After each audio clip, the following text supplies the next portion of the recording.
Ang mabuting balita ng Panginoon, ayon sa Gawa ng mga Apostol.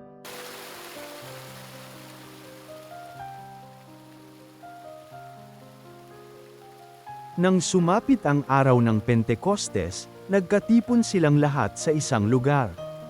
At biglang narinig ang isang ugong mula sa langit, anamoy haganat ng malakas na hangin, at napuno nito ang bahay na kinaroroonan nila.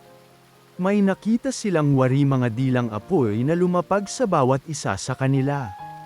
At silang lahat ay napuspos ng Espiritu Santo at nagsalita ng iba't ibang wika, ayon sa ipinagkaloob sa kanila ng Espiritu. May mga Hudyong buhat sa iba't ibang bansa, na naninirahan noon sa Jerusalem, mga taong palasamba sa Diyos. Nang marinig ang ugong na ito, nagdatingan ang maraming tao. Namangha sila sapagkat sinasalita ng mga alagad ang mga wika nila. Sa kanilang pagtataka ay kanilang nasabi, hindi ba Galileo silang lahat? Bakit ang ating katutubong wika ang naririnig natin sa kanila?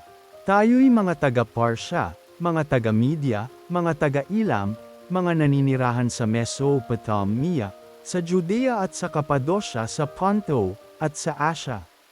Mayroon pa sa ating taga-Phrygia at Pamphylia, Ehipto at sa mga saklaw ng Libya na sakop ng Cyrene, at mga nakikipanirahang mula sa Roma, maging mga Hudyo at mga naakit sa Judaismo. May mga taga-Creta at Arabia pa rito. Paano sila nakapagsasalita sa ating wika tungkol sa mga kahangahangang gawa ng Diyos?